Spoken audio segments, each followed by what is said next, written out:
Thank you. Well, our first speaker this afternoon or this evening is Mehmet Öğütçü. I expect a lot of you know Mehmet. He is chair of the Global Resources Institute. He's chair of the Bosphorus Energy Club and also of the London Energy Club. And so he has an overarching view of our topic this evening, and he's the ideal speaker. Mehmet, over to you. Thank you, David. It's a great pleasure to join this meeting. I think it's very, very timely, just coming after a recent visit by President Erdogan to Cyprus, Northern Cyprus, and some of the statements, speculations that came out of it, I think make it quite relevant. And if you allow me, I would like to divide my talk into two. First, the energy aspects, and then geopolitical realities on the ground that are of greater concern, of course, to many countries. And so, as we discussed before, I will probably need about 3 hours to cover these two topics. And with your permission, David, without further ado, let me say that disputes, controversies, disagreements that we encounter today in the EastMed are not new, especially the ones relating to Greco-Turkish maritime disputes go back as back as the founding years of the two states. I mean, they are focusing on territorial boundaries disputes, the Greeks wishing to extend their territorial waters to 12 miles, which Turkey considered to be a casus belli. And then also demilitarization of some of the Greek islands and islets and their ownership. Then you also have exclusive economic zone, especially in EastMed. Then the Cyprus dispute, which pops up every now and then since 1974. And added to this, of course, the further issues relating to maritime borders, and which under the Turkish Blue Homeland strategy, which I believe is a geostrategic concept, not so much related to the energy issues, but more about the national sovereignty matters, and also the desire of the Turkish Navy to expand its areas of control and interest, but also make Turkey a seagoing navigation nation, blue water nation in many regards. But added to this, of course, the energy resources that have been recently discovered in the EastMed. First, Tamar and Leviathan on the Israeli side, giant fields, especially Leviathan. Tamar is destined for Israeli domestic consumption, which is quite fine. I think it serves its purpose right now. Leviathan is more for export prospects, where we have some difficulties for reasons that I will explain. Then Egypt, in my opinion, is the natural gas superpower of the region, especially with the Zohr field operated by 4 powerful companies, started with Eni, then BP joined it, and Rosneft, and also Mubadala of the United Arab Emirates joined it. So it's a very powerful coalition, and they are on the fast track to produce, mostly for Egyptian domestic needs, but there is room also for LNG exports from Egypt. There are already facilities there, about 4 trains for LNG. And Cyprus, of course, Aphrodite and other fields discovered by Chevron, Eni, Shell, and but so far we haven't seen anything substantial on the Cyprus side. And these giant multinationals, some of them decided to postpone their further exploration, not only because of the geopolitical disputes you have, but also because of the general dynamics of the natural gas markets in Europe and in the world at large, but also the reserve potential of these fields. And then Lebanon you have, which have ambitions to become a substantial producer of natural gas, but I think most of that so far is hot air. We haven't discovered anything in Lebanon. So the real players right now are Israel, Egypt, to a certain extent, Cyprus perhaps. And then Turkey, of course, comes into picture because it is the most powerful East Mediterranean country in the region in terms of its economy, energy demand, supply imbalance, and military-wise as well. But funnily enough, it's such a large power to reckon with in EastMed is somehow sidelined or isolated in the region.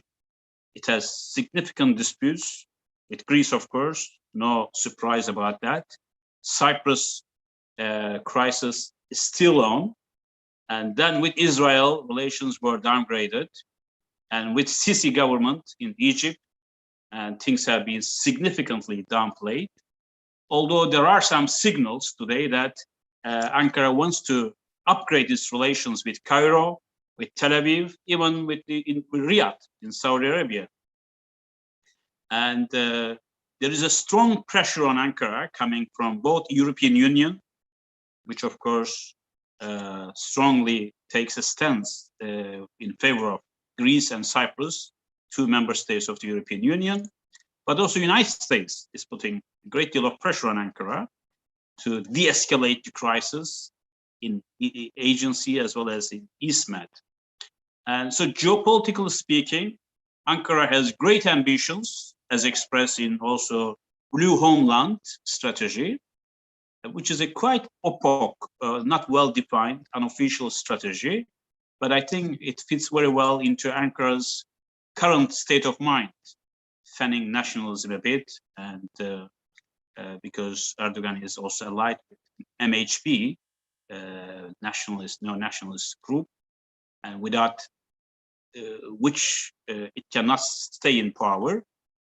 And also, I think the cold shower Erdogan has received from both Brussels and Washington and turn it into a more nationalist power, as expressed in his statements in Nicosia a few days ago, because he was expected to deliver a very important speech in which, he was going to talk about perhaps Pakistan and Azerbaijan recognizing the Turkish Republic of Northern Cyprus, so far recognized only by Turkey.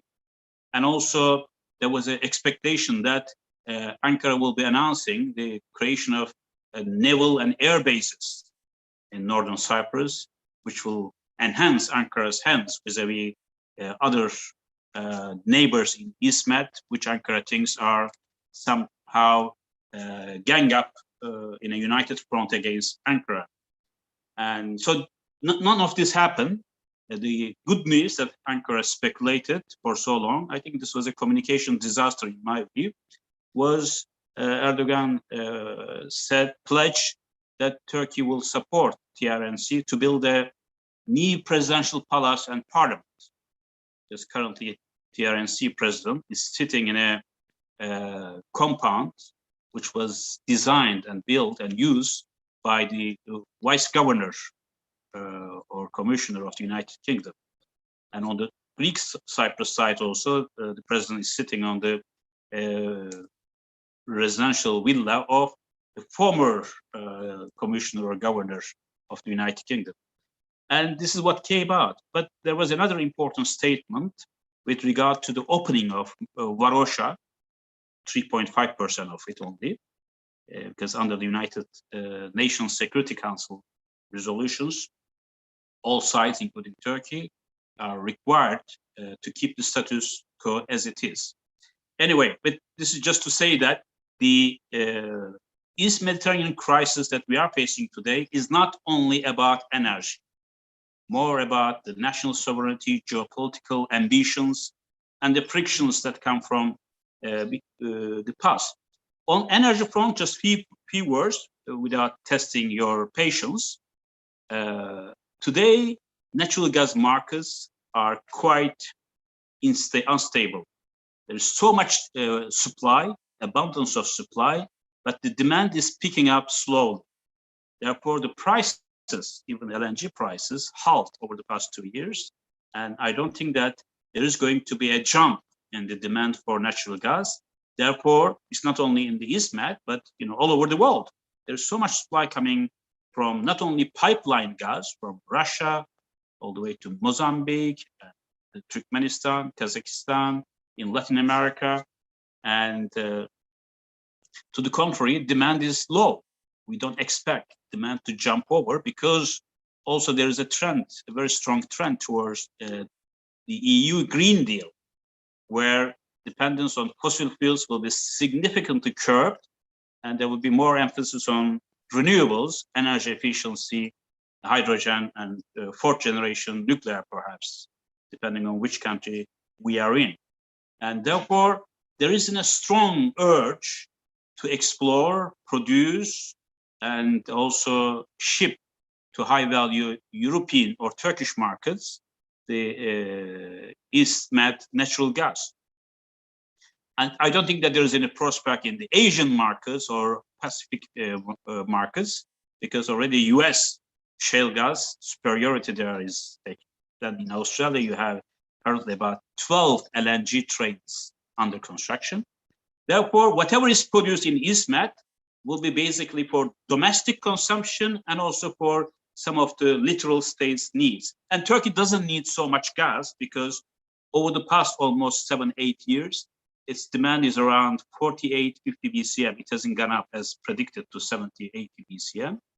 And Turkey is also exporting now more from Azerbaijan and less from Iran and Russia in a bid to reduce its strategic vulnerability and reduce its energy dependence on these countries. There is exploration drive in the Black Sea, about 410 BCM of gas discovered. This is upgraded all the time, whether independently confirmed or not, we don't know yet. But in EastMed also there is prospect. So I think energy geopolitics cannot be divorced from each other. But in the EastMed case, I can tell you that as a former diplomat and energy executive, it's not only about energy, it's more about sovereignty, it's more about geopolitical spheres of influence, it's more about Turkey's distrust of Greeks, Cypriots, perhaps Israelis, and the same distrust coming from Athens, Nicosia, as well as Tel Aviv. I hope that with the softening of relations now between Turkey, Egypt, Israel, hopefully with Greece at some point, there might be a consensus building so that joint development of resources or freeze the conflicts until such a time when there will be better options to explore.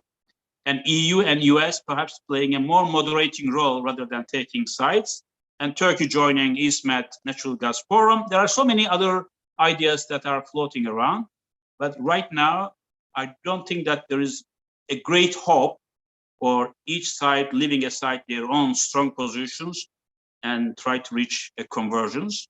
And I will stop here.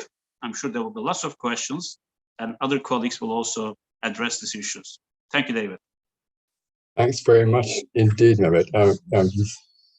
It's a big and complex issue, and you're absolutely right, in my view, to describe the relationship between energy and other issues, such as politics, defense, and so on. Thank you. Our next speaker is Fiona Mullen. Fiona is Director of Sapienta Economics.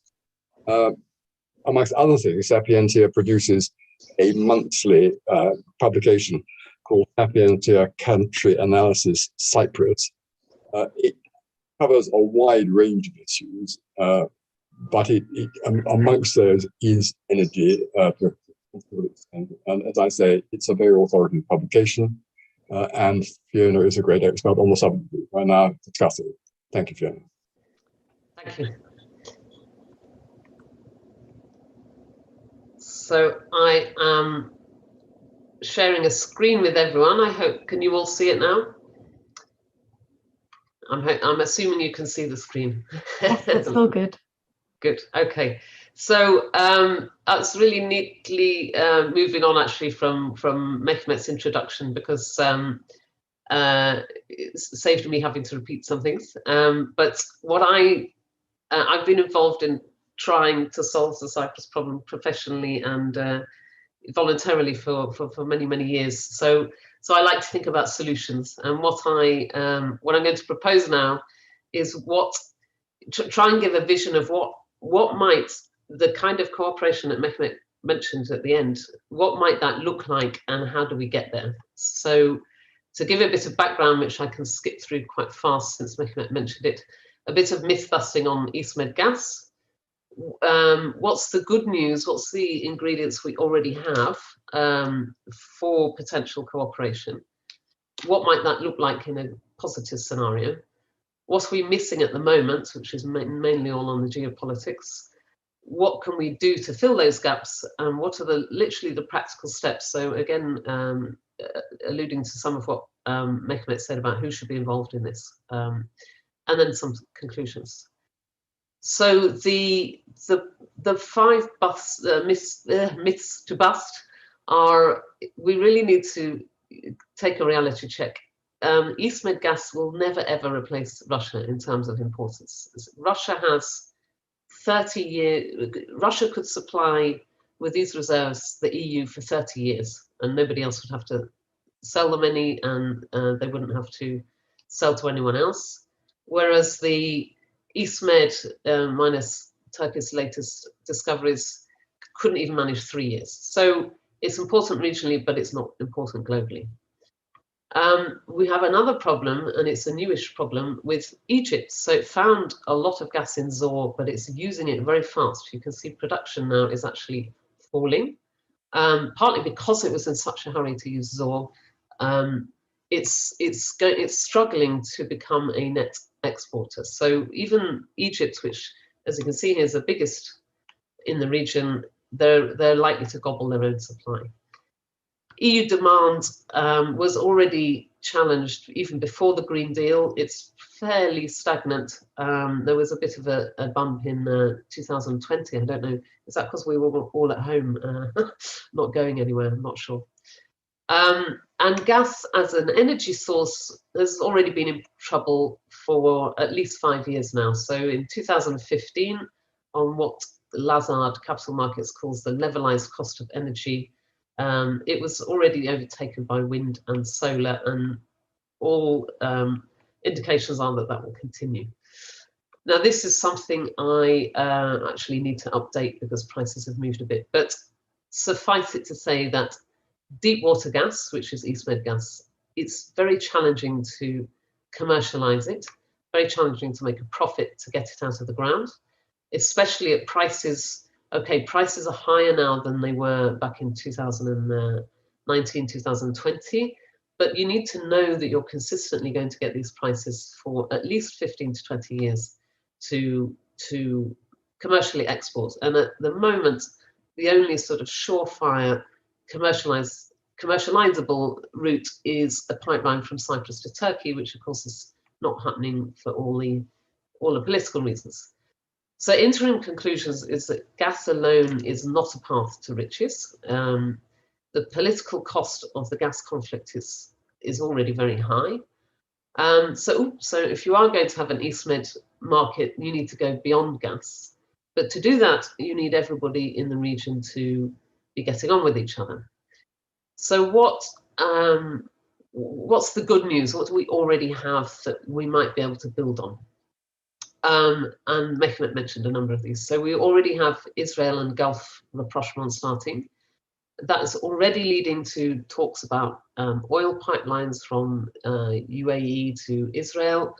It's meant companies like Chevron are now involved in ways that they might not have been before. Turkey and Egypt are starting to talk. There's reports that they're talking to Saudi, and everyone expects Israel will follow on from that. The EastMed Gas Forum, of course, at the moment, it doesn't have Turkey as a member, but it's got some quite important members regionally and beyond the region. Egypt, France, Israel, Italy, and the US and the EU are now observer members. And I think the geopolitical interest in this region will inevitably remain high, which, you know, for some people that's a bad thing, but I think under the right circumstances, it can be leveraged. And again, that goes back to what Mehmet was saying. What else have we got on the energy side? The big energy companies are all here, you know, the big Exxons, the Chevrons, etc., the Italians, the French, and so on. Energy demand, so not gas demand, but total energy demand will grow. And one of the reasons for that is there's going to be growing desalination demand in North Africa and further to the Middle East, all related to climate change and so on.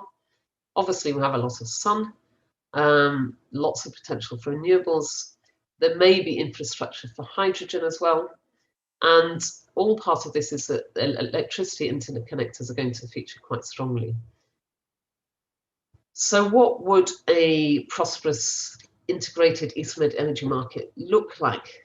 So these are my very crude drawings. But this is the EastMed and the electricity. So electricity interconnectors. This is the Euro-Asia interconnector, which is already, it's not under construction, but it's fairly well advanced. This is what Turkey has talked about building to northern Cyprus. This is the Euro-Africa interconnector, which again is fairly well advanced, at least in planning and so on. Gas pipelines, Turkey's talked about sending pipelines to Cyprus. This would be the Aphrodite planned pipeline to Öğütçü LNG terminal in Egypt. There's already plans, I think, no, this is already happening, Leviathan to Egypt. And then there's talk of building a land one, which might bypass, and you can see I didn't put the EastMed pipeline here because I don't think it will ever happen. So there's talk of doing this instead. And then these will be LNG routes and so on. So this would be electricity and gas and you know, other forms of cooperation. Why is that important? Because we have a very large, already existing European electricity grid. Turkey and Greece are already part of it. Cyprus isn't, even though it's a member of the ENTSO-E. So the idea is you have electricity interconnectors, like I showed before. And why is that a big opportunity? But you're not just going to be selling to each other. Is because, to go back to this desalination issue, there's a lot of water demand in this region, and it causes a lot of conflict. If you can fix that water issue, you don't just fix problems in the EastMed, you fix a whole bunch of other issues as well. Other spin-offs, reduction of energy costs, mitigation of climate risks. Central banks now are beginning to look at risk weightings for carbon-heavy investments, and obviously the reduction in intra-country conflict risks. So what do we need to, what do we not have at the moment? Turkey is obviously not in the EastMed Gas Forum and actually sees it as a threat, sees it as created almost as a sort of deliberate wind-up, if you like, to Turkey. I would say that the rapprochement between all the different players is not yet matured, so we might not go in a straight direction. You may see a few steps forward and a few steps back. Greece and Egypt seem to be talking about side deals that may actually cut out Cyprus. So plans to send gas in ways that wouldn't go through Cyprus, and also interconnectors, electricity interconnectors. And I think that's because we don't have this incentive for everyone working together, which I'll talk about in a minute. And of course, as we saw this week, parties to the Cyprus problem, everyone's stuck in a zero-sum game, and nobody, certainly the Greek Cypriots, don't have a way of how to get out of it. I've just put that up there in case anyone wants me to talk about the conflicting maritime claims, but I won't dwell on them. But how do we fill the gaps? How do we get over these problems? So I live and work among Greek Cypriots. I have lots and lots of Turkish Cypriot friends, but I live in the south. And I thought it would be useful, before we get to the answers, to give a little bit of an insight into the Greek Cypriot psyche. Let me just check my time here. Okay. What are they good at? Really good at recovering from shocks. Just to give one example of the ones I've listed, in 2011, the power station blew up. 60% of electricity production disappeared overnight.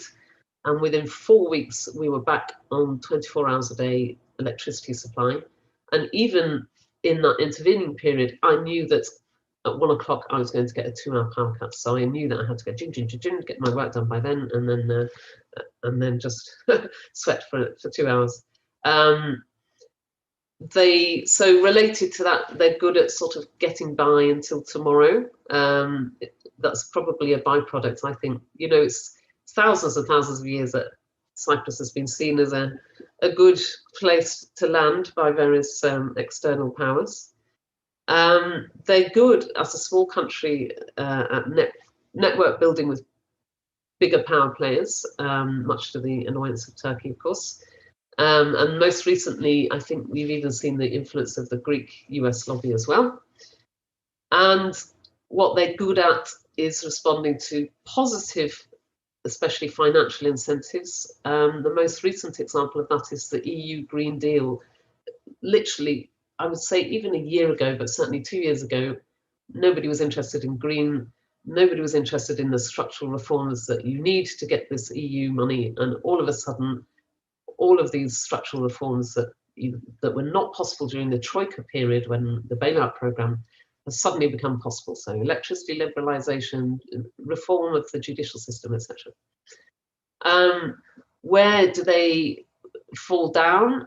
I think they will not be insulted if I say they're not so good at long-term strategic thinking. Again, it's related to this short-term survival instinct. That means they tend to ignore coming threats. So everybody was shocked about Varosha, even though you could have seen it coming a mile off. And so rational interests don't always, the emotion more than the reason can be more important, and that means they tend to dig their heels in when they're challenged. So what does that mean? That negative incentives tend to have the opposite of intended effects. Interestingly, I was listening to Nicosia Uncut podcast earlier, and I think they almost said the same of Turkey, actually. That, you know, why did Turkey make the announcements that were made was because there were all these public admonitions saying don't do it. So you get the opposite effect of your negative incentive. But an example of that is back in 2013 when Parliament rejected a haircut on deposits, and we really came pretty close to falling out of the Eurozone because of it. So let's get back to how do we fill in the gaps to get this prosperous East-Med cooperation that I'm talking about. Obviously, incentives matter, not just for the Greek Cypriots, everybody else. So we need to work on commercial incentives for Turkey, for the Turkish Cypriots, for the Greek Cypriots, in order to devise this, what I call the grand energy deal for the East Med, with something for everyone. I missed out Lebanon there, but it needs to be something where everybody gets something. And in that little vision of mine, everybody does get something. What does it need? It means either partnership with or membership of the EMGF for Turkey. Certainly it needs to be integrated into East Med energy markets. And Greek Cypriots and Turkish Cypriots, both paranoid for their different reasons, but rightly so, are worried about being left out of these grand deals. And what are the practical steps to get there?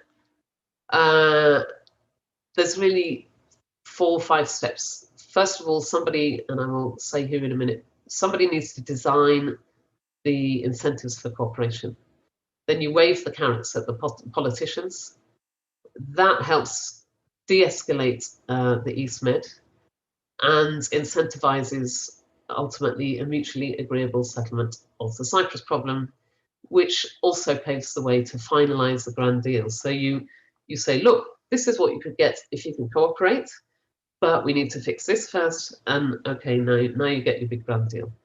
But the important thing, I think, to note is you can't do big East Med deals without Turkey. It's just not going to work. And you can't do big East Med deals without somehow ending the Cyprus problem. So who should undertake each part? I think I'm hiding my answers here. For the who creates the vision, you need people who understand energy. So that's energy specialists and energy companies. You know, what is possible in this very moving and still dynamic energy landscape globally? Who approaches the regional politicians? I think US and the UK are probably best placed at the moment for that. Who builds the financial incentives to implement the vision? Certainly the EU is going to have a big role.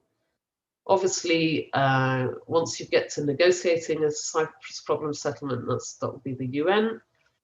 Who negotiates the Grand East Med deal? This is where I worry that, you know, the EU is going to, you know, everyone has their egos. They're not going to want to be just the people who bring the money. So, but on the other hand, there's been suggestions that even this week their geopolitical credentials are not what they might be. So either way, the worst thing we want is a rivalry between them and the US on who takes this job. And who reaps the spin-off benefits? Obviously, all of us who live in this region. So summing up, for an EastMed energy market to work, it needs to go beyond gas. Cooperation is the way to do that. But because of all the political obstacles, it needs a vision to explain to political leaders why they will benefit from this, and a practical plan to help them plan it. It needs financial incentives, and it needs commitment from various big players, by which I mean US, EU, and so on, to help facilitate it. It's a tall order, it's a big ask, but I do think there will be multiple benefits if it can be pulled off. That's it from me, thank you. I will stop sharing now. Thanks very much indeed, Fiona. It's really good to have a forward-looking and imaginative, I don't mean that in a historical way, imaginative vision. I have to say that I was delighted to learn that the Greek Cypriots have exactly the same reaction to negative incentives that I do. I mean, I think that's really good. Anyway, so now we're getting to Gabriel Mitchell, who is the director of Mitvim. Mitvim is the Israeli Institute for Regional Foreign Policy. He's also a particular expert on energy issues, so an outstandingly well-qualified final speaker. Gabriel. Thank you so much, and it's wonderful to come in following Mehmet and Fiona, who've covered a really wide range of subjects and even solutions. And so I hope that maybe by offering the perspective of or a perspective from a third-party actor to the ongoing Turkey, Greece, Cyprus dispute, and all of the developments in the region, that perhaps we can see potential points of cooperation and consensus. Because certainly, I think that if there's a common thread amongst all of the countries of the Eastern Mediterranean, there's a tendency to feel that you are the center of the universe and the center of all of the world's geopolitics. Israelis are no different, I think, in that regard than Turks or Greeks or Cypriots and everyone else in the region. And I think that certainly from the Israeli perspective, the story of Eastern Mediterranean energy starts in Israel, even if it may not exactly. And Israel sees itself as a central player with significant voice in the future of energy geopolitics in the region. But if we were to take a step back, I think that there's a fair question to ask about whether the Eastern Mediterranean is a geopolitical region in and of itself. And I think that trying to answer that question, at least at an academic or a theoretical level, helps explain some of the phenomena that we've seen over the last, let's say, year and a half. Because on the one hand, you have a collection of 8 or 9 states whose common ground, despite their many cultural, religious, political, and ideological differences, their common ground is the sea and the Mediterranean Sea itself. That physical space, essentially the gaps in between them, is what is binding them together. Although, historically, energy was not a central part of that narrative. All of the actors in the Eastern Mediterranean do have some kind of affinity in varying degrees to the sea itself. However, what we've seen over the last decade with the discovery of offshore energy is a desire to extract the ocean's resources, and in doing so, send that energy off somewhere else. for the better part of the last 10 years, certainly in Israel, and I know that this is the case in other Eastern Mediterranean countries, the focus was extract the resources and send it to Europe. Europe is the logical destination, both for geopolitical reasons and for commercial reasons. And over time, the argumentation to send it to Europe has deteriorated, largely due to changes in the global energy market, but also due to geopolitical challenges, the disputes between regional actors that has essentially negatively impacted the feasibility of some of these projects. But I do think that what's happened in particular over the last year, maybe year and a half, since the outbreak of COVID, is telling about how the Eastern Mediterranean operates and how the Eastern Mediterranean in many ways is a geopolitical region and space that functions as a bridge to other regional spaces and other geopolitical narratives. In particular in Israel, there's been a sea change in the way that policymakers are viewing the potential of energy to change not only the country's economic fortunes, but also its geopolitical or diplomatic fortunes. Over the last year, not only has there been a kind of slow dropping off of public discourse around the EastMed pipeline, which Fiona correctly mentioned, has massive commercial feasibility issues. And instead, Israeli policymakers have started talking about a whole host of different types of projects and different types of endeavors going in different directions, largely due to the fact that the commercial feasibility towards Europe isn't working, but also because of new partnerships with Gulf countries that has at least provided the opportunity to consider perhaps redirecting some of the flow of this energy eastwards rather than westwards.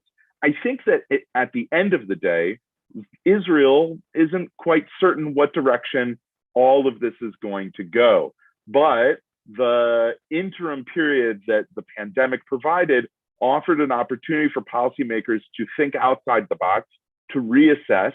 And now we're seeing some of the fruits of that internal conversation. We have a new Israeli government, and the decision of this government, and even the government prior, just a few months ago, was to aggressively set new renewable energy goals, much akin to the goals that have been set both by the EU Green Deal and by the US Green Deal, and to increase its investments in the existing export plans that are currently at work, to expand its exports to Egypt, to maintain the export contracts that it has with Jordan, and to essentially keep all options on the table while knowing that the future is likely going to be some kind of hybrid of both natural gas and renewable energy, in particular in this region, solar energy. We have a unique opportunity right now in Israel where on the one hand, we have a new government and nobody really quite knows what the future of that government is. But at the same time, that government is comprised of ministers of energy, transportation, environmental protection, and economy, all women ministers, I might add, who have a shared ideological commitment to combating the effects of climate change and the transition to renewable energy. And so I think very much along the lines with what Fiona has mentioned, Israel is now pivoting, even if it's a slow pivot, to a hybrid model of gas exports and increased investment in renewable projects, hopefully one day in concert with its Eastern Mediterranean neighbors through ideally the EMGF, the EastMed Gas Forum, which can have its mission broadened and changed. But I do think that change is the key word here, because one of the things that binds all of the actors in the region is our shared fortunes in the sea itself. And we've seen over the last couple of months in particular, the dramatic effects of climate change on the Eastern Mediterranean region, whose financial fortunes, let alone the humanitarian fortunes, are tied to climate change and the rising of sea levels, the warming of the seas. If just to give a couple of examples, you know, Greece and Cyprus, just like Israel and Turkey, are very heavily dependent on international tourism. If those beaches, if those islands are not as pristine as they currently are, then the incentive to visit them dissipates. Similarly, we've seen images of the mucilage developments in the Sea of Marmara, and we've seen the effects of oil spills on the coast of Israel and Lebanon.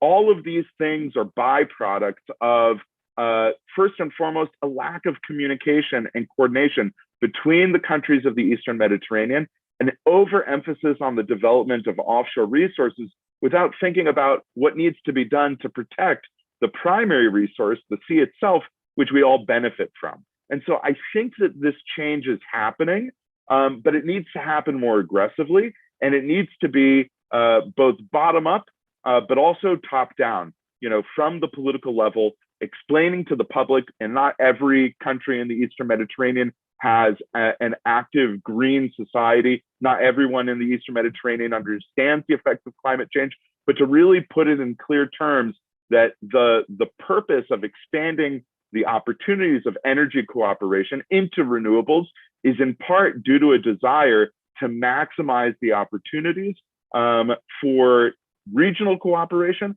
but also to protect and preserve the basis of what makes the Eastern Mediterranean a really important and critical region, not only for us, but for the world itself.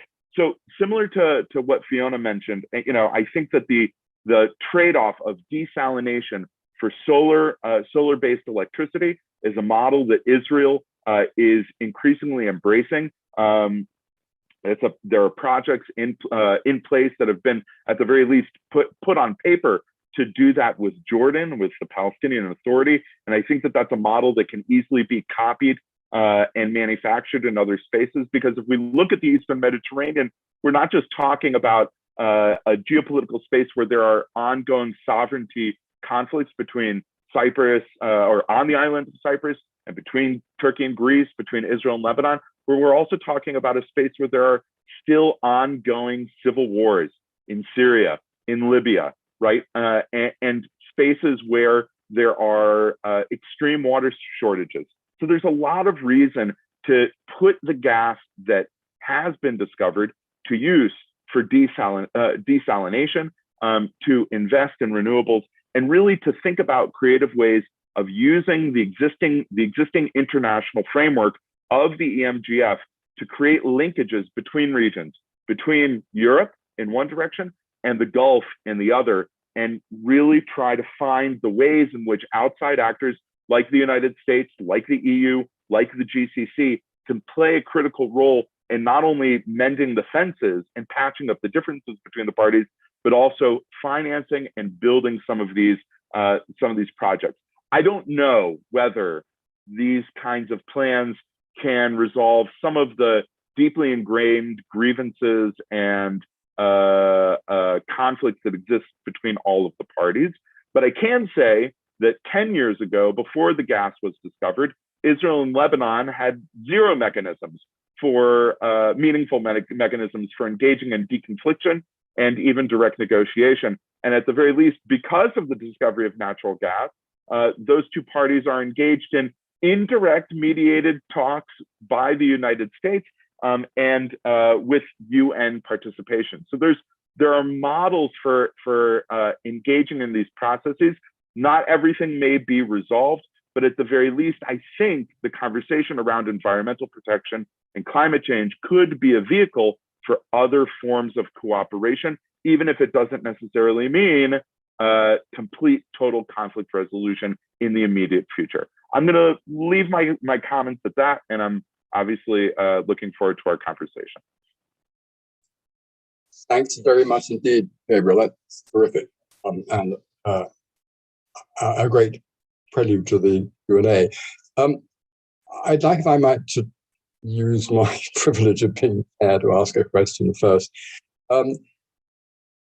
Fiona has spoken of the ways of the existence of incentives to bring the states of the Mediterranean together to cooperate in using and exploiting the energy potential together. Gabriel has focused particularly on the sea, the importance of the Mediterranean Sea itself in the light of climate change and so on, which again is something which requires a cooperative endeavor from the nations whose sea it belongs to. Mehmet, however, talked about Blue Homeland. So Blue Homeland is a umbrella policy comprising a number of elements, of which energy is a part, but it is a policy whose objective is to secure Turkish interests in the Mediterranean. Do any of you think that that's at all compatible with the ideas which have been advanced by Fiona and Mitvim? Thank you.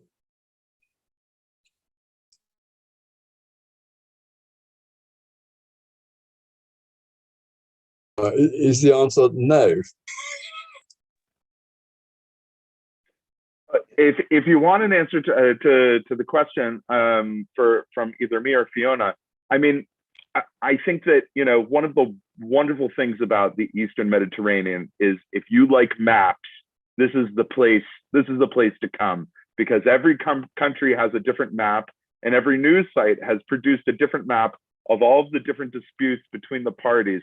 And so I think that, you know, in many ways, when we look at the maps of the Eastern Mediterranean, all of these are negotiating points. Everything is fluid and negotiable, just like the sea itself. The important thing is trying to find the common ground for how to hold negotiations. And so much of the conversation that's taking place between some of the conflicting parties in the region is more about the how than the actual nuts and bolts. But once you get the parties to the table, you know, there are tried and true methodologies, but more importantly, you just need an agreement between the parties. Obviously, you know, when you look at the Mavi Vatan, the Blue Homeland policy that Turkey has put forward, it's very maximalist, and I can understand why some of the countries in the region would say absolutely not. But I think that it's a negotiating position, and if once again there's commonality in our region, everyone is a born negotiator. It's just about coming to the table and actually meaningfully having the desire and the interest to work out the problems. Thanks very much indeed. Does either Fiona or Mehmet want to comment? Yes, but I could say a few words, if I may. I think the reason for Turkish Blue Homeland rationale is that Turkey feels somehow caged to Anatolia, because by any definition, geographically, Turkey is the largest piece on the EastMed map, and it has been quite late in getting into EastMed game in terms of declaring its exclusive economic zone and other interests. Turkey was so much focusing on other issues, whereas Israel, Cyprus, Greece, Egypt signed so many bilateral deals and decided among themselves what the demarcation lines are. Turkey came quite late to this game, unfortunately. I think this is an error on the part of Turkish government. And also came in such a very assertive way, considered to be aggressive or revisionist by the countries in the region. Otherwise, if you look in a sense, what Turkey wants in EastMed is somehow sensible. However, the way it's expressed, the policy pursued with assertiveness, I think also using military muscles if need be, this created a great deal of tension. Therefore, now we see that somehow under pressure from Brussels and Washington, Ankara is softening its approach, perhaps become more talkative. And also I agree with Fiona that if you don't include Turkey in any EastMed deal, there is no deal. And I don't still understand the logic why Turkey is not still included in the EastMed Gas Forum. I mean, they are talking about Turkish accession. It's not European Union accession. I mean, the forum, by any definition, is a platform where the disputing parties come together, discuss, and try to find a solution. If we exclude Turkey from such a debating society, because I think this forum is more or less a talking shop right now, I don't think that there is much in terms of concrete actions, decisions on investment, geopolitical, environmental, and other areas. Therefore, I think it's only logical that Turkey should be included, and there should be no precondition, as Greek Cyprus and Greeks are trying to put on. And so I think there is a potential, which is not great in my view, under the current circumstances, using political and financial incentives, respecting the Turkish sensitivities, the greatest power in EastMed, and also considering the fact that Russia is projecting its power. One of the questions I saw was about Russian role in offshore block 1 of Cyprus. It's not only in Syria. It's not only in Syria Russians are active since 2015, stepping in of Russia in support of Damascus, but also in Iraq, in the Kurdish region. Rosneft has bought almost all major infrastructure. And they are also negotiating with Saudi Arabia about the gas and oil deals. OPEC Plus decisions recently came out in Vienna. Therefore, I think there is also interest to keep Russia at bay in EastMed, also at bay in Libya, where Russians are very active through their mercenaries, Wagner forces. And now I think we are coming to a situation where it's cooling down, and Turkey and the countries in the region, plus big powers that Fiona mentioned, might be perhaps looking for a grand deal. And this is possible, I believe. But Turkish Cypriots, as again Fiona said, should not be left out of any grand deal. They should feel part of it, and they should be also respected. And this is the reason why Ankara is pushing for two-state solution, which might lead to a loose confederation in the future. But also EU should remain, although it has 2 member countries at stake, should remain a constructive partner rather than bashing on one side and supporting the other. And Israel-Turkish relations, I'm quite hopeful about that. It might take a long time. I know that there is an absence of trust on both sides, but I think traditionally and historically, Turkey and Israel are great allies and partners in the region. I don't think it will come back soon in the same way, but there are some very pragmatic steps, especially Israel also is very influential on US policy making vis-a-vis Turkey. That's one of the reasons why Turkey is warming up to the new government now in place in Tel Aviv to work together so that its relations with US also could be somehow boosted with support from Israel.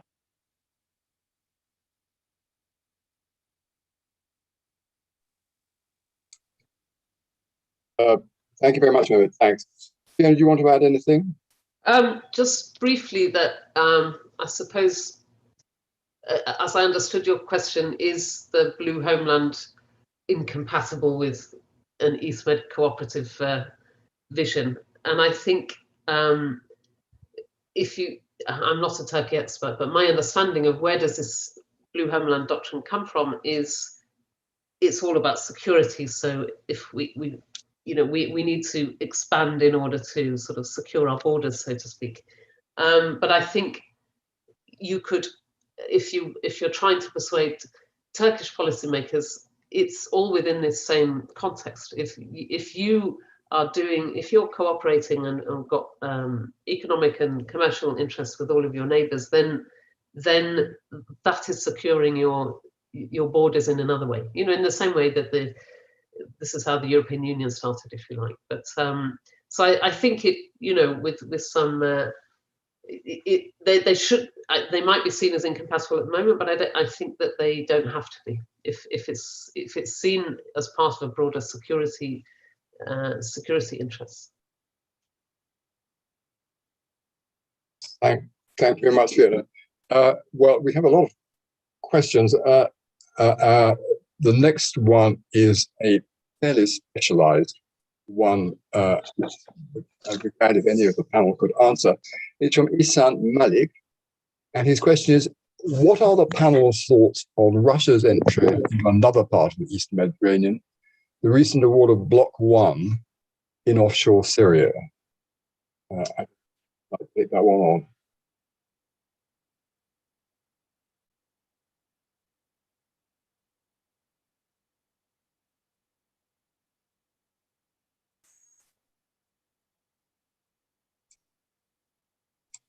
Fiona, would you like to take that on, or perhaps?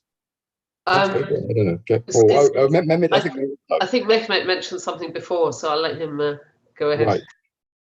Okay. No, I think I mentioned that the Russian has a strong interest in, of course, Syria, including for its energy reserves of Syria, EastMed, and they're also active in Libya. They want to make a deal, and they are quite active in Iraq. Therefore, the Russian interest in EastMed is not only, of course, about energy, but it's part of its geopolitical rivalry. And it also somehow, because if you look at the NATO strategy in EastMed, one of the objectives is to contain Russian march in the region.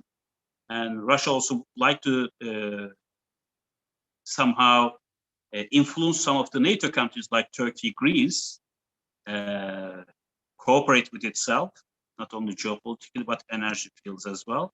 Then, in my opinion, the biggest driver for Russia is to make sure that the Russian gas, Gazprom and Rosneft and others, Lukoil, going to European Union countries, and Turkey is the second largest client of Gazprom in the world, will not be challenged by other gas coming from North Africa, EastMed potentially, and Iraq.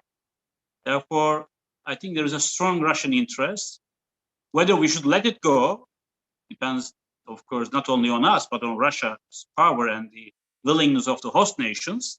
But I think there is a strong interest from the NATO countries and EastMed countries to keep Russia at bay, because Russians will not be constructive in EastMed because they want to disrupt the further increase in gas supply there that might challenge Russia in European Union and Turkish markets.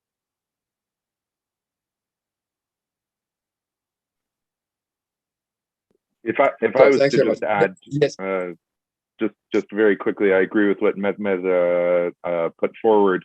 I think that, you know, even if the gas was to the side, if there was no gas, Russia's primary objective would still be to disrupt and ensure that the actors in the Eastern Mediterranean, many of whom are not only NATO members, but have longstanding partnerships with the United States, that it would try its best to disrupt and ensure that the actors in the region were not in a cooperative pattern, right? And certainly the development of the EMGF, even though it lacks Turkish participation, does demonstrate a block of countries, including most notably Greece, Cyprus, Israel, and Egypt, that are in alignment with one another. And it's no surprise that France and Italy are on board, and that the United States is an observer. And so Russia's role in the region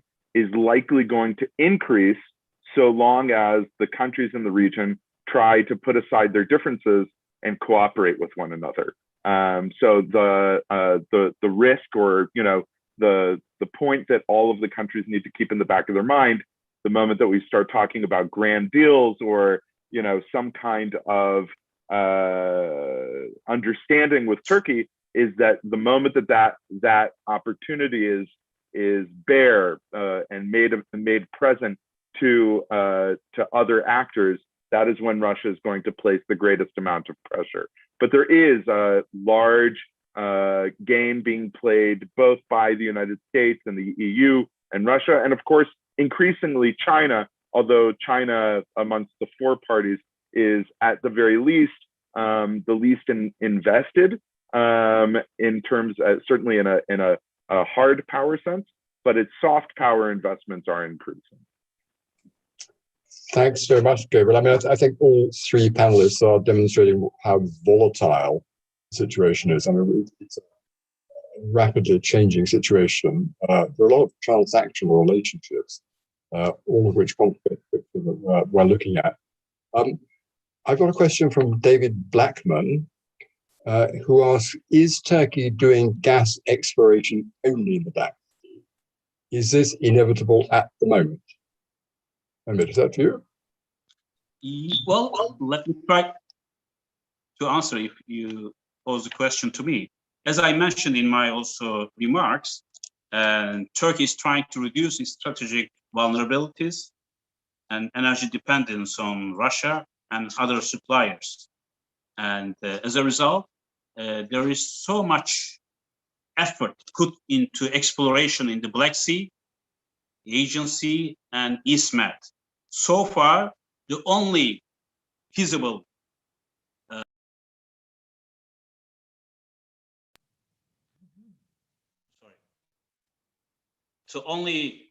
feasible prospect came from the Black Sea, Samsun production area.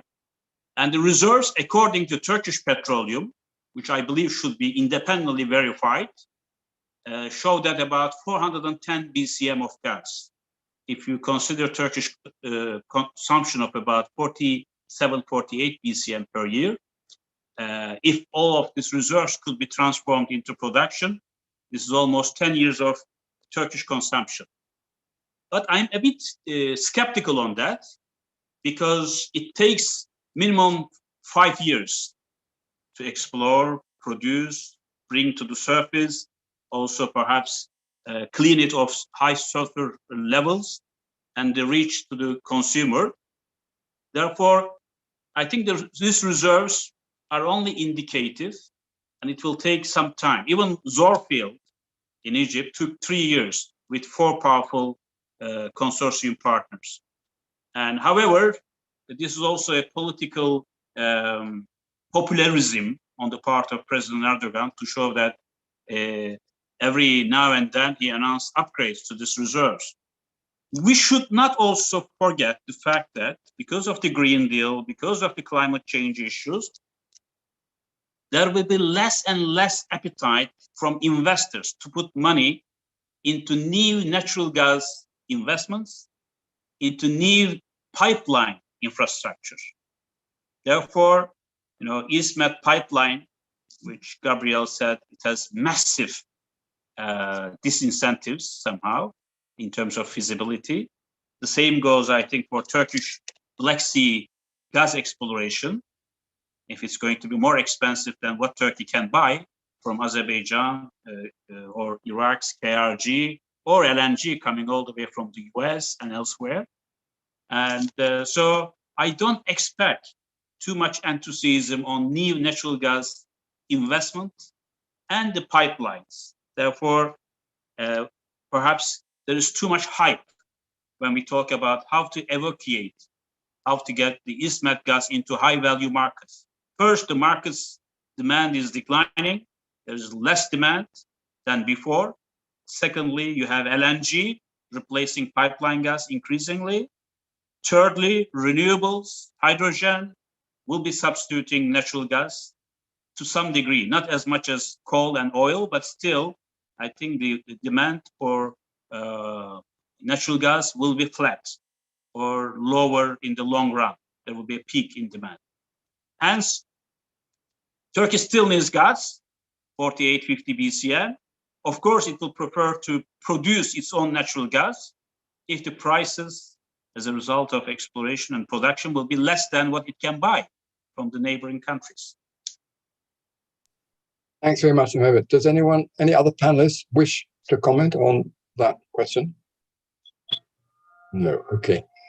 Thank you. I have question here from Thrasi Marketos, which is this. Can the trilateral quasi-alliances in the Eastern Mediterranean purposed to counterbalance Turkish revisionism in the area become the binding structure of a regionalism formation? Who would like to answer that one?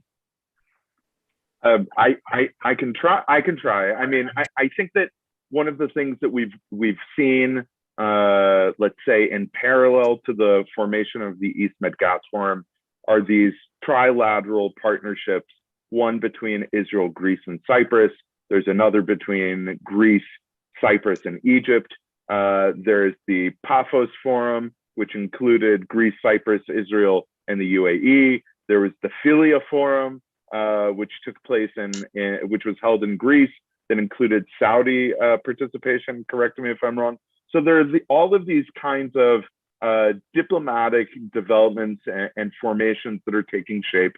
But you know, even though I think that there's a running thread through a lot of the region's diplomatic activities over the last decade, which is a common concern about Turkey's intentions, but common concerns can be discerned and understood differently by different parties in the region. Israel is not a party to the Cyprus conflict. Israel is not party to Turkey and Greece's conflict. And to a certain extent, I think that, you know, both the Greek and the Cypriot governments have done a good job of pushing Israel in the last 2 years to come out with diplomatic statements on these issues, when traditionally, over the course of many decades, Israeli politicians have refrained from getting involved in these issues, including the recent visit by President Erdogan to Varosha. We usually didn't see those kinds of statements coming out of Israeli politicians or diplomats in the past. And in part, the reason why this has happened is because both Greece and Cyprus have pushed and lobbied Israel to say something, and also because Israel itself feels compelled to kind of set the parameters of what a future relationship with Turkey may look like. As Mehmet pointed out, there are a host of incentives for Israel and Turkey to normalize diplomatic relations. There are reasons for Turkey and Egypt to normalize relations as well. But from an Israeli perspective, things aren't necessarily going to snap back to the good old days of the 1990s. Israel has new partners. Those partners are Greece and Cyprus, right? And so I don't think that any of the trilateral partnerships have the kind of the kind of infrastructure or backbone to really present a military challenge or block against Turkey. But in concert, all of these diplomatic partnerships do have value, do have meaning. We can tell from Turkey's diplomatic posturing that Turkey isn't a particularly big fan of these new partnerships either. But I think at the end of the day, this isn't about hard power. This is about engaging in diplomacy. And so, you know, the real path forward is take the diplomatic partnerships that you have, use them, you know, as best you can to return to the negotiating table, to get back to a mechanism of dialogue between Turkey and the other actors in the region. But those aren't the only disputes in the region. So, you know, we shouldn't single Turkey out in that regard. Turkey's not the only EastMed actor that isn't a part of the EMGF. It isn't the only geopolitical actor that isn't a part of the EMGF. Thanks very much indeed, Gabriel. Fiona, do you wish to comment? I think Gabriel said most of it. Okay, right. But what I would say is that just to emphasize that, so these are, it's partly going back to what I said, that the Greek Cypriots are very good at this network building, and they've now found a new one, partly because of gas. So it started with Israel, and now they're working with Egypt and Gulf countries and so on. And so Turkey seems to see that as a threat, but actually, in a way, I think it's, let's say, in my best case scenario, it creates an incentive for Turkey to become part of this conversation, and That's my inshallah. Anyway. Thanks very much, Ben. I've got a question from my good friend Murat Yetkin, who asks, why not go back to the original project of mid-2000s? That is a bilateral project between Turkey and Israel. Could that option bypass the Cyprus problem, since Syria is not an obstacle for the time being? I guess, Gabriel, that's for you. Okay, well, with respect to Murat's question, which I think is an important question, Syria is a challenge. Syria may not functionally exist the way that it used to, but as has already been pointed out by this panel, Russia is present in Syria, and that creates challenges. And the Assad government still has some kind of voice. So just from an international legal perspective, laying the pipeline in Syria's territorial waters would be a real stretch. Laying pipeline in Lebanon's territorial waters, given the disputes between Israel and Lebanon, would not be possible. And so the only option for that pipeline would be laying it through the waters of Cyprus, or, depending on your perspective, disputed waters, right?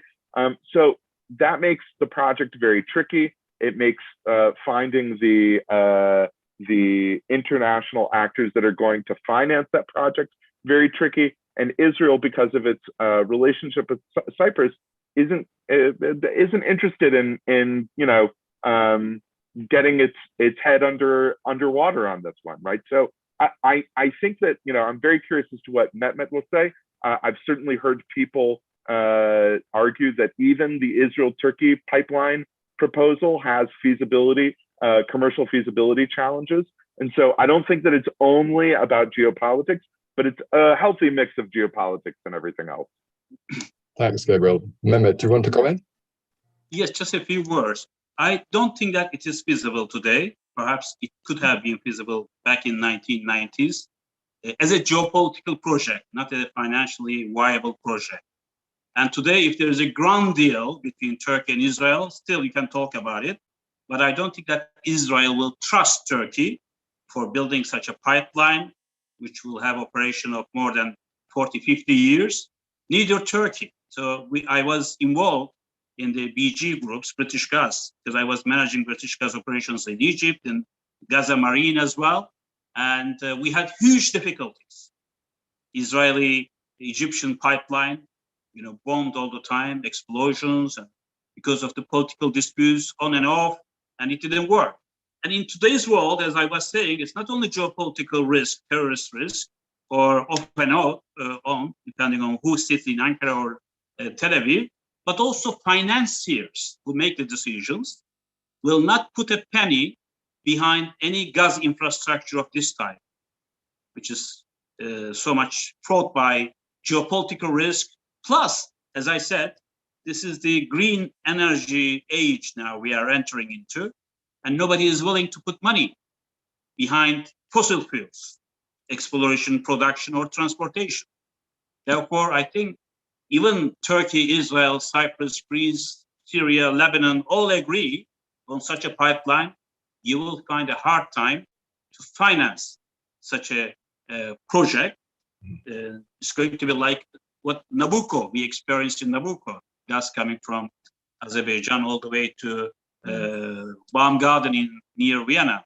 And therefore, in today's age, I think we have to see the new realities on the ground with regard to global gas markets, geopolitical situation, climate change, Green Deal requirements, and what the financiers are expecting. So if you put all these factors together, unfortunately, EastMed pipeline or any revival of Turkish-Israeli pipeline, in my view, are off the table. We can talk about it.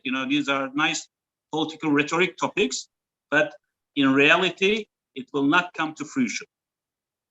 Thank you, Mehmet. Fiona, do you want to add anything from the Cyprus point of view? I will add something in a way by answering another question from Alexander Karapiperis about saying, given essentially all of the political problems, how feasible is the EastMed energy project?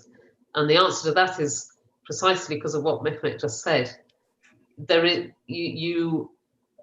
Because gas is so commercially challenging now, the only way to make money out of energy is to mix it with other things, with renewables and so on, and therefore to cooperate. So I wouldn't say it's not feasible. I'd say it's the only way out, especially if we're also to address the climate challenges and so on that Gabriel spoke about. Thank you, Fiona. We have this question from Isan Malik. How would a material discovery in Lebanon's next drill, or conversely another dry well, further complicate the East Mediterranean region? Also, given that Lebanon has been notably absent from the East Mediterranean gas export.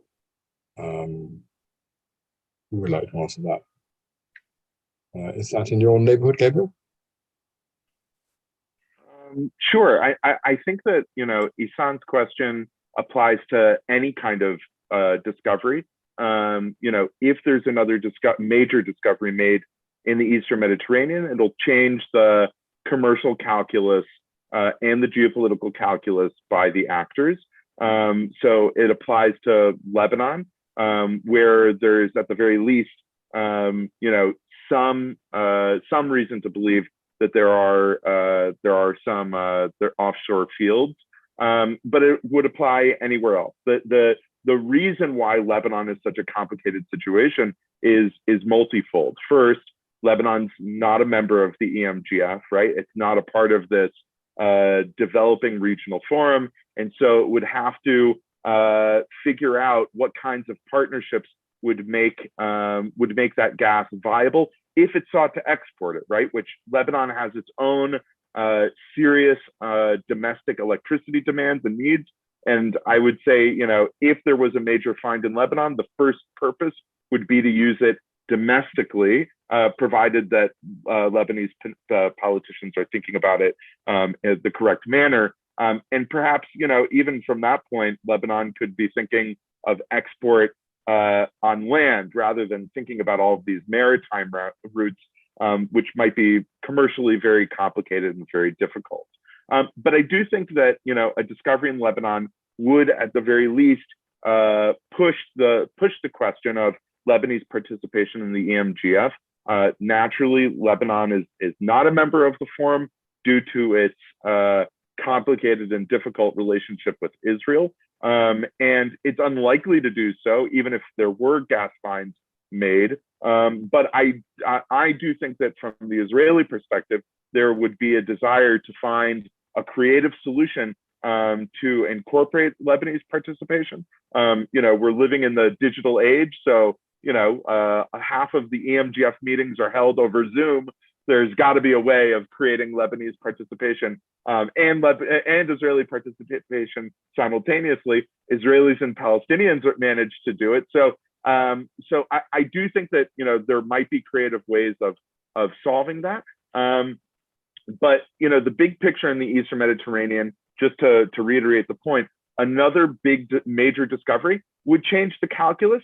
I don't know whether it would change the calculus to the point in which some of these now defunct pipeline proposals would become more viable, but at the very least, it would resuscitate a little bit of energy, pardon the expression, and offer some different solutions. Anything you'd like to add?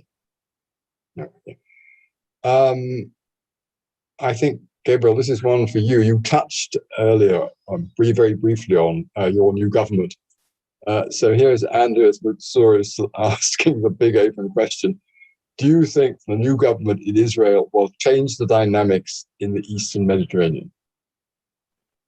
So my answer is both yes and no. We've already seen a change, whether it's because of the new government. I think that time will tell.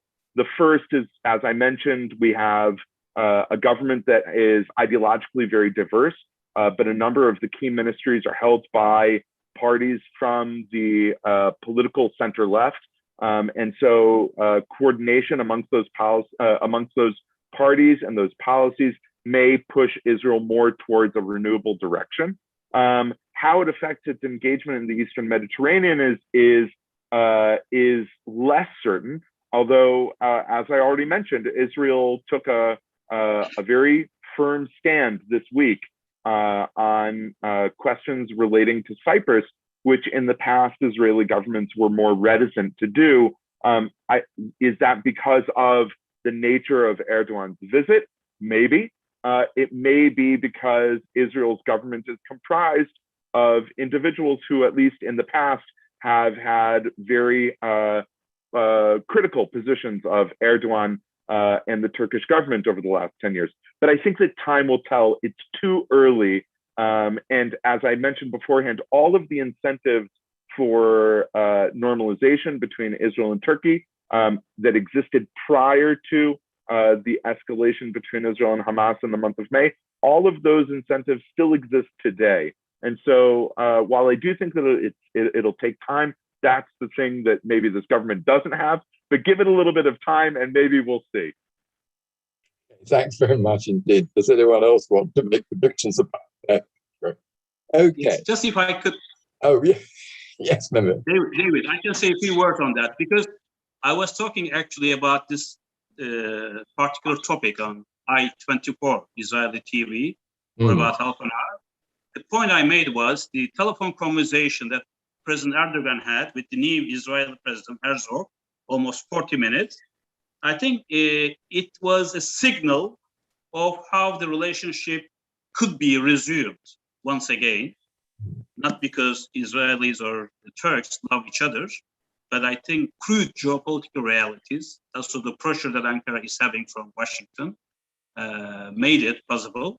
However, Turkish position vis-a-vis Hamas may not change quickly, and the Israeli position vis-a-vis Greece and Cyprus, as we heard from Gabriel, will not change quickly.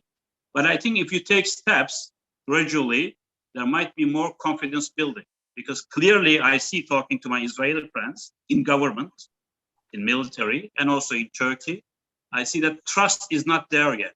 It will take time. However, with Netanyahu now not in government, because there was a personal animosity between Netanyahu and Erdogan as well, I think things are perhaps moving in the right direction, unless Ankara or Tel Aviv change their positive attitudes towards a new engagement. And this will have impact on easing the situation in EastMed as well.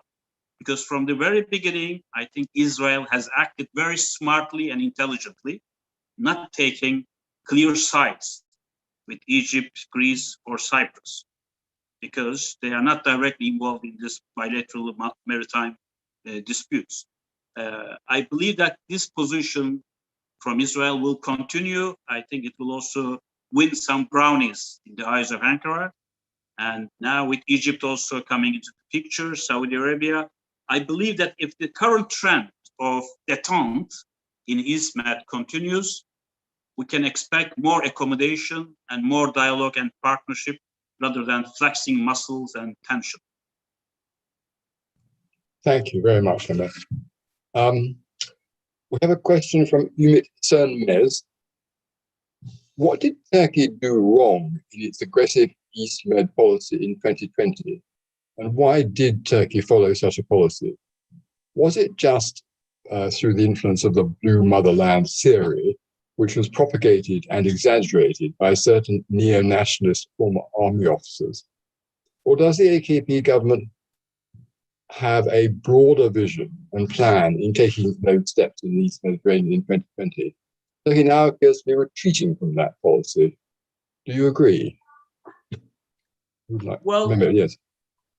Well, as I said, as my last word, Turkey is revising its policy in the EastMed, also on other issues. But clearly, since AK Party came to power, Turkey is expanding its geopolitical influence, not only EastMed, but in Africa, in Central Asia, South Asia, and also Southeast Europe, and Ukraine, wherever it can. And EastMed is part of it. It's somehow an assertive I wouldn't call it revisionist, but it's a sort of policy to make sure that Turkey is in the big picture, in the big global picture that's emerging. However, I don't think, as a former diplomat, I can say that it has not been done skillfully and masterly. And now we see the downside and fallbacks from this policy. Turkey is isolated in EastMed. Turkey is coming under sanctions and political pressure from European Union and the United States. And economy is vulnerable in many ways. Politically, there are difficulties Erdogan is facing, whether he's going to run for a new term after 2023, whether it will last until then.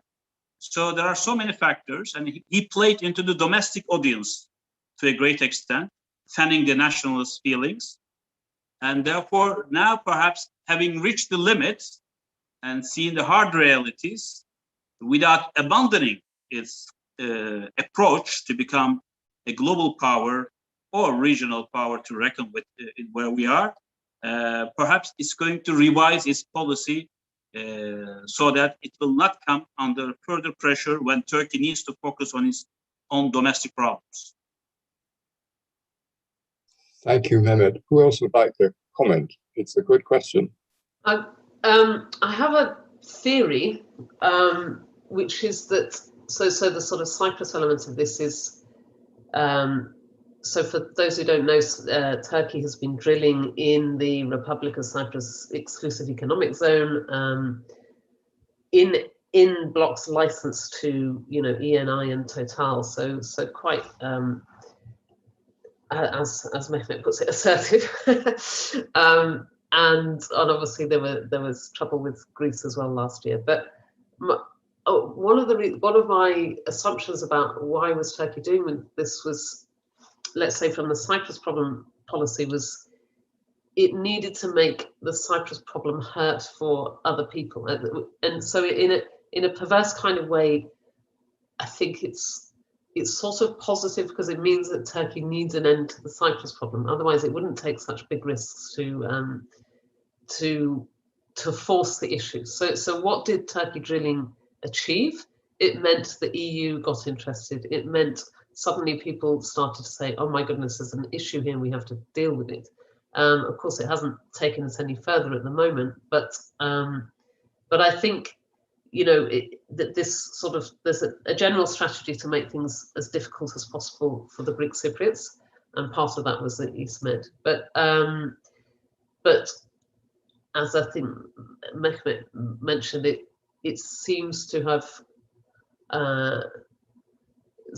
gone far enough that it seems to have backfired on Turkey, I would say. And so yeah, where do we go from here? And of course, my answer is we all need to talk and do a deal. Thanks, Fiona. Gabriel, any comments on that? No.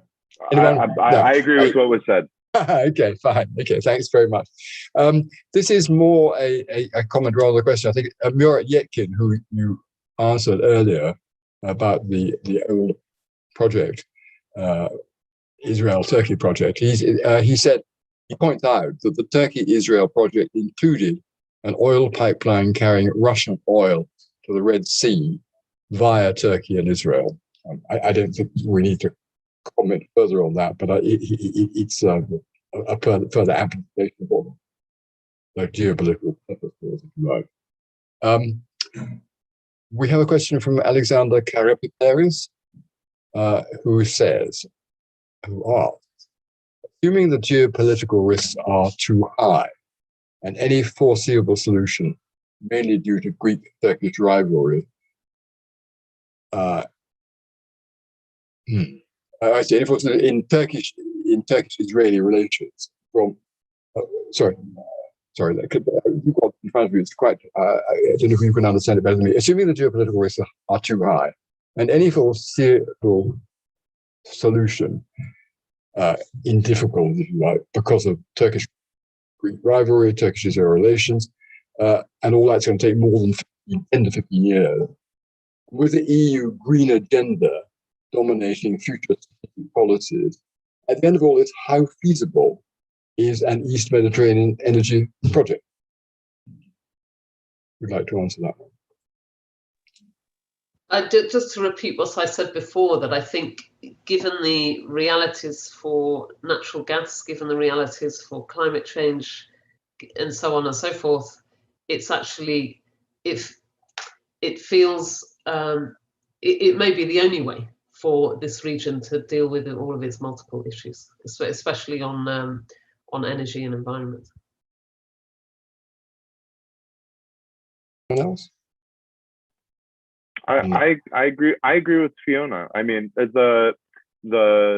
some of the projects that were proposed in the last decade may not be the projects that are realized, but there's still plenty of incentive and motivation based on the progress over the last 10 years for energy cooperation, even if it means renewable energy cooperation at a multilateral or regional level. And I think that that's something that the parties will continue to be exploring into the coming decade, and hopefully they maximize it, because we all have lots of sun. We don't all have space, but we all have sun. And so, you know, there should be, you know, concrete mechanisms set in place for the parties of the region to continue exploring energy endeavors, even if it isn't necessarily some of the projects that were put forward 10, 15 years ago. Mehmet, did you want to say anything? No. Okay. Well, thank you all very much indeed. I think we should draw this session to a close now. I think it's been tremendously informative. I think the panelists have underlined the extraordinary complexities of the situation in so many aspects. And I've learned a great deal about what I might call the contemporary developments, situations so much all the time. So I'd like to thank Fiona and Gabriel and Mehmet very, very much indeed. I'm sure that out there among the audience are people clapping and applauding as well. It's been a very good session. Thank you very much for making it one. That's it. Bye. Thank you, David. Thank you, everyone.